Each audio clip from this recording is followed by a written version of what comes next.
Mesdames et messieurs, bonjour et bienvenue au journal. Une mission de l'Académie France Média Monde est au Bénin en visite à l'Office de radiodiffusion et télévision. Sa mission est de s'imprégner des contenus et processus éditoriaux de la chaîne de service public.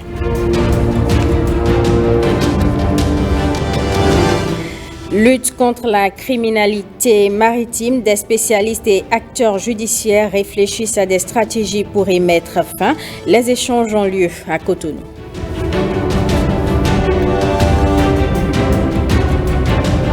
Et puis du 7 au 9 juillet va se tenir à Cotonou la première édition du Salon national de l'entrepreneuriat et de l'intelligence digitale. En attendant, vous suivrez dans ce journal le secrétaire général adjoint du ministère du numérique et de la digitalisation sur les différentes attractions. On démarre par l'actualité politique. Les leaders de la section PRD de Dangbo lancent la machine de la remontada sous l'égide du président de la section. Un géant meeting a été organisé samedi à la Maison des Jeunes de la commune. Brice Rongbo, Doris Nathalie, Olabi. Par cette grande mobilisation, la section PRD de Dangbo donne le signal fort de son adhésion et de son engagement au concept de la remontada, désormais un défi pour le parti.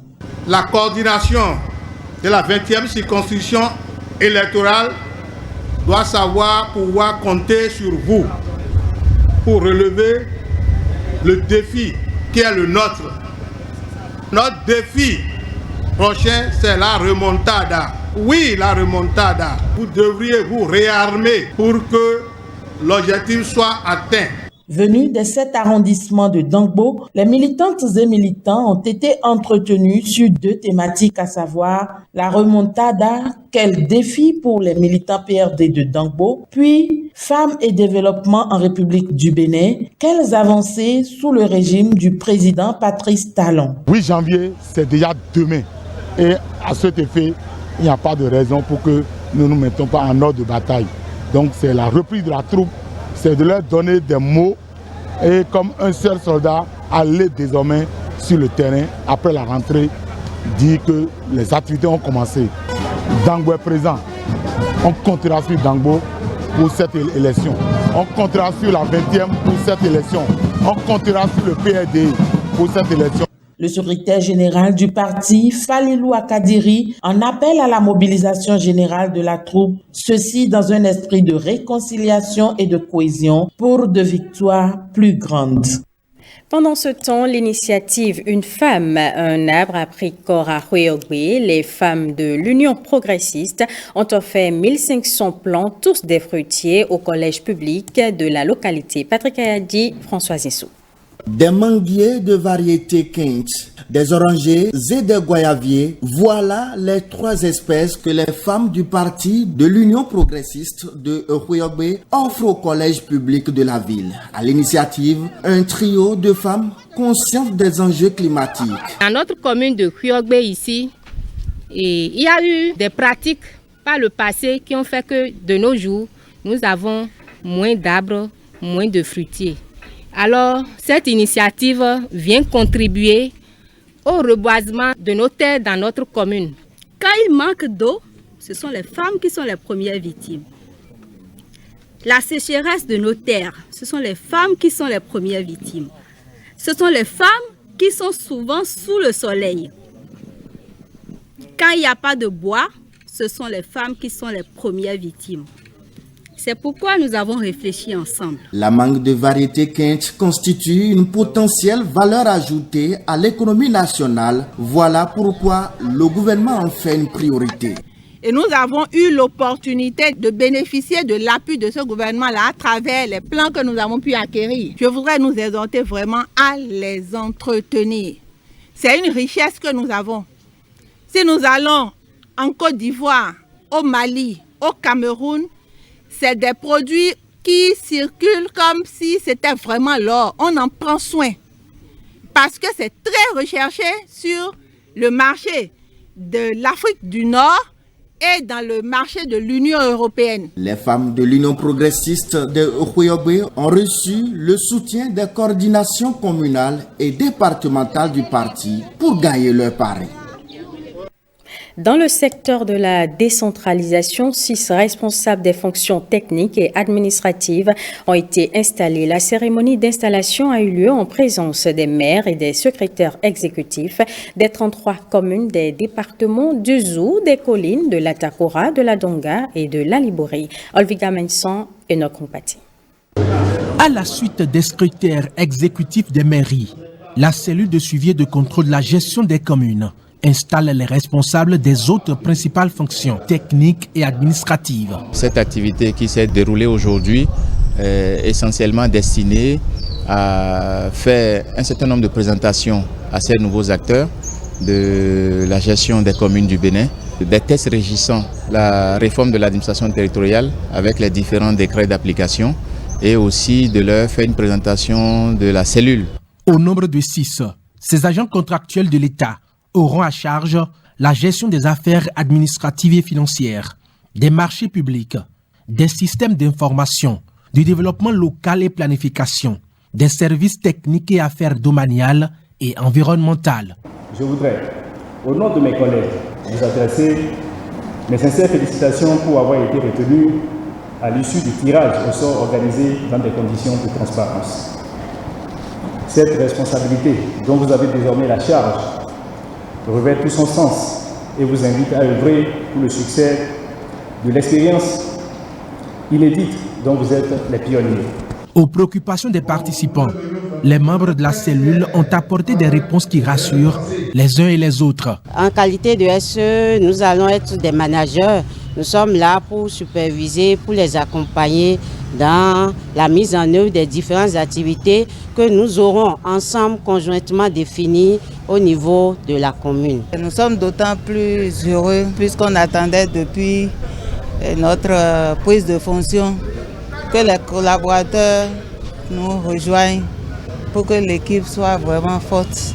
Pour un mandat de 5 ans renouvelable, ces responsables doivent travailler à rehausser l'image de leur commune et donner un nouveau souffle au secteur de la décentralisation au Bénin.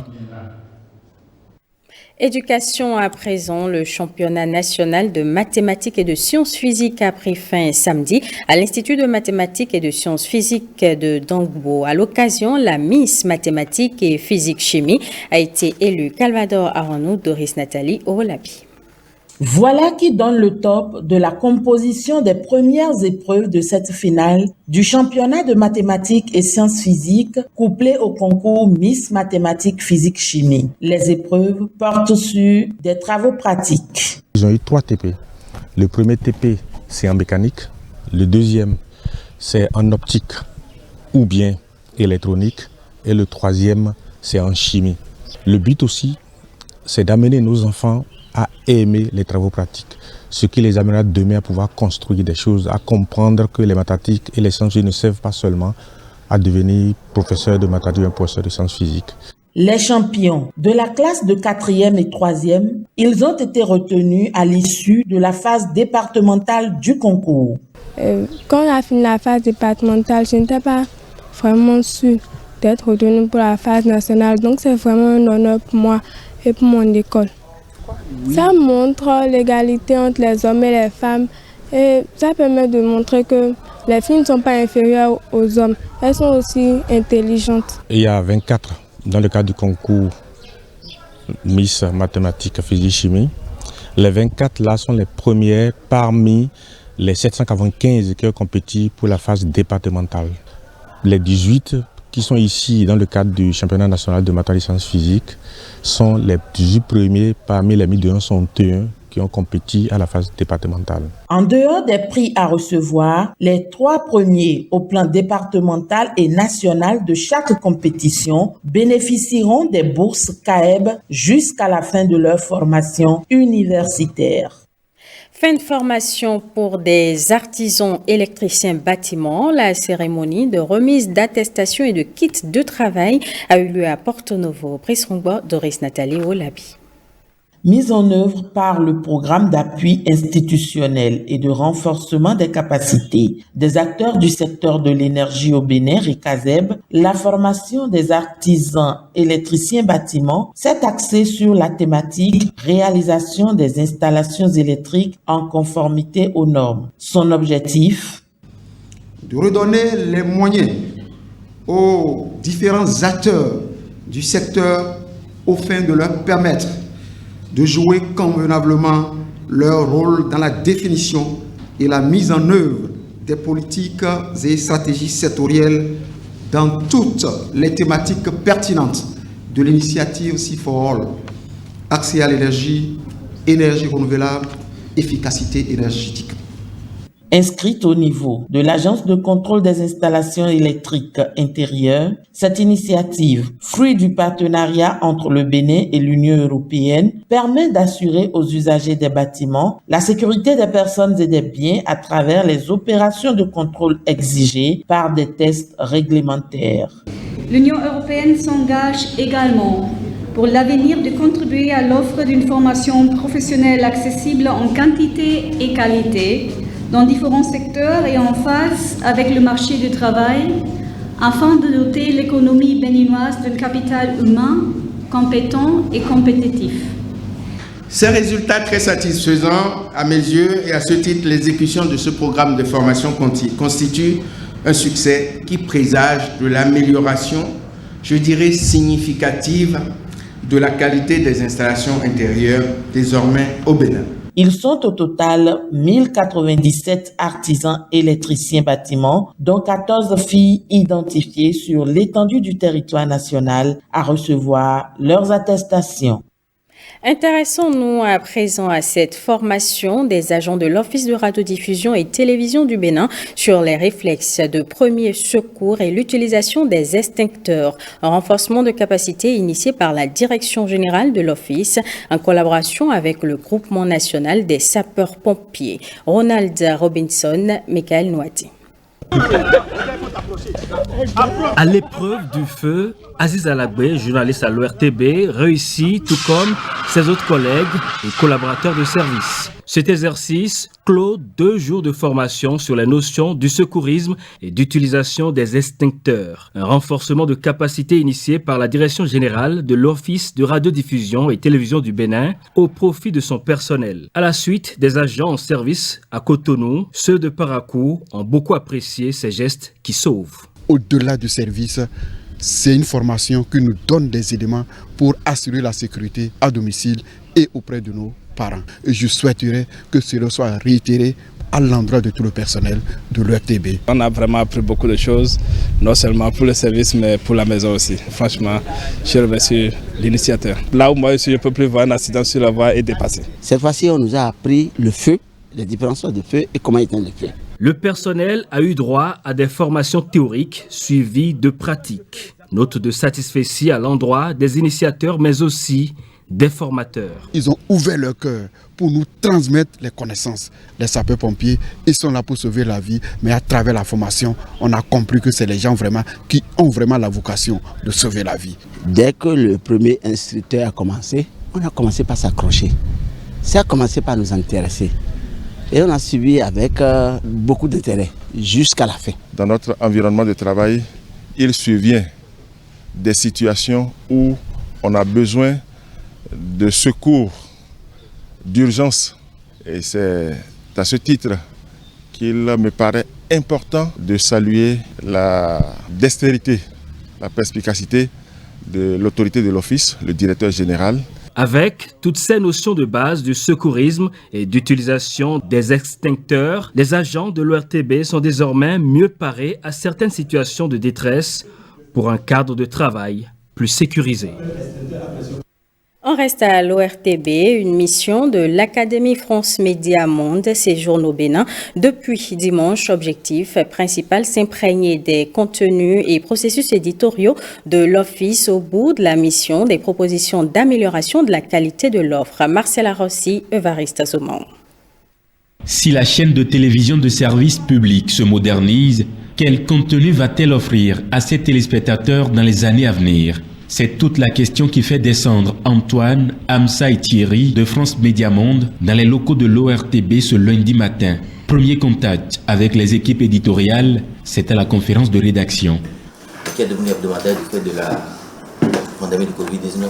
Moi j'ai vu une rédaction motivée, encadrée par des gens qui aiment leur métier, débattre d'une actualité très riche. Il y a beaucoup de sujets au Bénin très intéressants. Les transformations techniques et organisationnelles pourraient bientôt être une réalité, mais l'offre éditoriale devrait aussi préoccuper.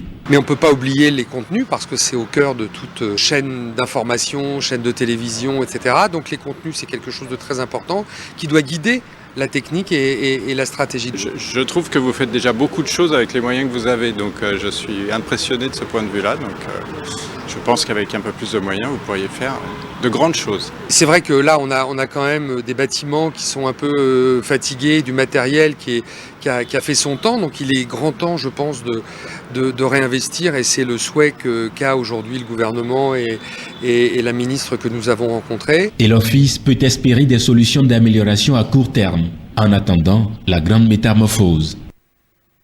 Montée en puissance du renouvelable dans le mix énergétique au Bénin, les contrats de construction de 4 centrales solaires sont conclus au ministère de l'Économie et des Finances. Contrats signés dans le cadre du projet de coopération américaine Millennium Challenge et compte de Alexandra Djoton Ramatoulawani. 4 conventions de concession prennent effet juridique à compter de ce jour dans le domaine de l'énergie. Elles portent sur la réalisation de 4 centrales solaires voltaïques dans les villes de Boïkon, Parakou, Djougou et Malonville. Le groupe Green Yellow, sorti gagnant de l'appel d'offres lancé dans le cadre du programme IPP 50 du MCA2, a à charge les travaux. Il est important de souligner que la concrétisation du dit projet est en elle-même le résultat des réformes soutenues par les États-Unis dans le secteur. C'est une mobilisation de la communauté internationale envers le Bénin, envers le développement énergétique du Bénin, puisqu'on a noté qu'il y avait une vraie vision. C'est un signal concret de cette dynamique, puisque après l'adoption de la politique nationale de développement des énergies renouvelables, nous voilà concrètement aujourd'hui avec la transformation de cette politique en actes concrets. Green Yellow est un IPP, entendez producteur indépendant d'électricité présent dans 17 pays, dont plusieurs de la sous-région. Son expertise n'est plus à démontrer dans le domaine de l'énergie solaire. C'est une énergie domestique qui va ainsi renforcer l'indépendance énergétique du pays, mais également très compétitive. Et nous ne pouvons que saluer les orientations du gouvernement et les réalisations déjà en cours. Nos populations dans ces zones attendent de l'énergie et donc faisons tous ensemble tout ce qu'il faut pour aller très très vite. Nous sommes disponibles à vous offrir tout ce qu'il faut pour vous permettre de faire du Bénin vraiment une base sous-régionale pour que d'une part vous déployez, vous contribuez à développer les compétences locales, mais également que vous servez de Bénin pour rayonner dans la sous-région. Green Yellow est le premier IPP solaire avec lequel le Bénin contractualise. Le Bénin s'active dans la lutte contre la criminalité maritime. Spécialistes maritimes et acteurs judiciaires réfléchissent aux stratégies à mettre en œuvre pour éradiquer la criminalité maritime. Les détails dans ce sujet de Wences Lassaron-Imon et de Ricardo Loïc Pécou. Cet atelier de 5 jours qui réunit les acteurs maritimes et judiciaires vise à leur permettre de finaliser et de valider les procédures opérationnelles standards et harmonisées. Sous la coordination de la préfecture maritime, les participants vont travailler à parfaire le document. Nous sommes à un dernier tournant, voire nous sommes sur la bonne voie. Depuis notre atelier de Grand Popo jusqu'aujourd'hui, nous avons eu un draft grâce à votre implication personnelle. Pour l'avoir bien commencé, nous avons le droit d'espérer qu'au terme de cet atelier, l'objectif de départ sera atteint. Mesdames, Messieurs, je voudrais en cette circonstance rappeler l'importance de ce document qui a pour finalité le renforcement des capacités des acteurs judiciaires afin de les préparer à poursuivre efficacement les actes de criminalité maritime et la coordination nationale entre les principales entités impliquées dans la lutte contre la criminalité maritime. Le document sera validé vendredi prochain est présenté aux gardes des Sceaux. Et puis cette bonne nouvelle pour les riverains de la route des pêches et de Klakodi. Ils reçoivent leur chèque après leur relogement sur le site touristique du village des pêches à Avlekete. Plus de 3 milliards de francs CFA déboursés par le gouvernement au profit de populations déplacées de ces sites dédiés à de grands projets touristiques. Gilles Dansou, Bruno Routeco. Ils reçoivent leurs chèques. Ces riverains de la zone Klakodi, route des pêches. Ces populations sont relogées du fait des travaux exécutés sur les lieux. Les travaux d'aménagement pour rendre plus attrayants ces différents espaces.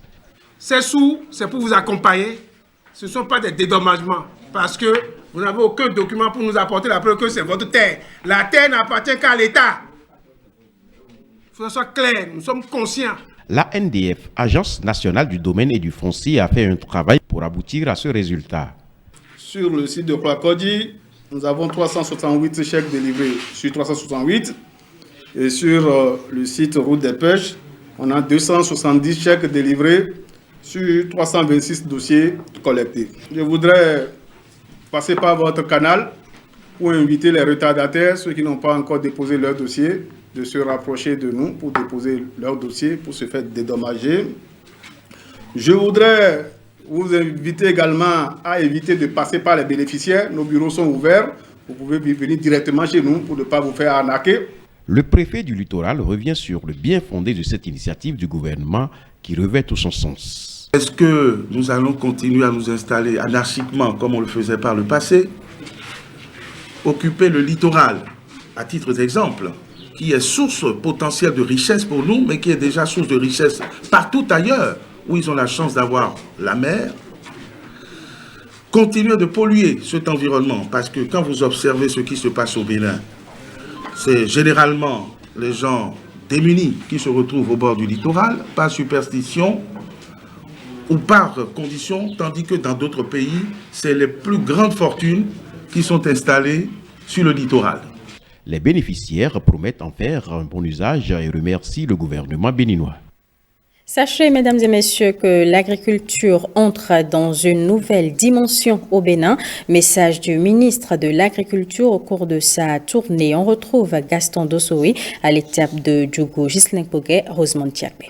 Nous avons accueilli fortement et avec joie le projet de sédentarisation. Le projet de sédentarisation parce que les conflits sanglants se multiplient entre agriculteurs et éleveurs, parce que les champs sont détruits et les bêtes tuées. Le gouvernement béninois et son chef ont trouvé la solution au problème. Ici à Barienou, dans la commune de Djougou, la ferme agro-pastorale Isohana de Kounendjessi accueille beaucoup d'étudiants en agronomie venus des universités. Nous avons 8000 pondeuses, environ 1500 poulets Goliath. Nous avions également la cuniculture, environ 350 têtes. Nous faisons également l'apiculture. Nous avions aussi les bovins. Gaston Dossoui explique ici le changement de paradigme qu'a mis en route Patrice Talon et son gouvernement dans le secteur de l'agriculture. Ce que nous voulons faire aujourd'hui des lycées agricoles, ce n'est plus les écoles où on va s'asseoir pour entendre parler de agriculture, mais c'est les centres où on va former les gens à l'agriculture, aux nouvelles technologies, pour produire mieux, pour produire grand, pour produire qualité. Ici à Isohana, les étudiants sont en application de la théorie, en production végétale et en production animale. Nous sommes venus ici pour pouvoir mieux pratiquer, mieux apprendre. De cette ferme, le ministre de l'Agriculture, Suranché Traoré. Il n'a jamais mis pied à l'école, mais nous sommes dans son encadrement de 115 hectares.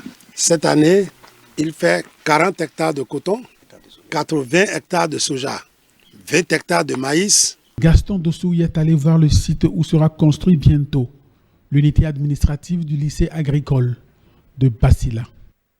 L'ambassade du Canada a célébré sa fête nationale, la fête nationale du Canada au Bénin et sa coopération avec le pays. Une cérémonie a été organisée pour marquer l'événement, occasion pour les deux parties de rappeler la qualité des liens de coopération. Les échos avec René Kofi et Dimas Tokounouvissant. 1er juillet, date qui marque la fête nationale du Canada. Le pays célèbre en ce jour ce moment avec le Bénin. Nous sommes une nation où notre grande diversité est considérée comme une force fondamentale. Nous sommes une nation où les citoyens et les résidents qui ont des racines autour du monde forment le Canada dynamique et prospère que nous connaissons aujourd'hui. L'histoire du Canada ne saurait se raconter sans celle du Bénin, où depuis 60 ans, nos pays respectifs entretiennent des relations diplomatiques, de coopération, des échanges et d'amitié. Occasion pour les deux pays de renouveler leur engagement pour un partenariat plus florissant. Les relations diplomatiques bénino-canadiennes ont connu ces dernières années un regain de dynamisme souhaité à travers la mise en œuvre des projets de développement socio-économique, notamment avec la signature entre 2013 et 2022 de 23 nouveaux projets de coopération dont le financement est estimé à 100 millions de dollars canadiens, soit 45 milliards de francs CFA. Nos deux gouvernements continueront, j'en suis convaincu, de travailler de concert à la consolidation des acquis de notre coopération bilatérale et à aplanir les éventuelles difficultés pour y parvenir. Les nombreux efforts consentis par le chef de l'État pour le développement du Bénin sont ici salués. Le développement ici est en bon chemin et bien sûr, il y a encore beaucoup de choses à faire, mais je vois que le président a une vision. Il nous invite de l'accompagner dans ça.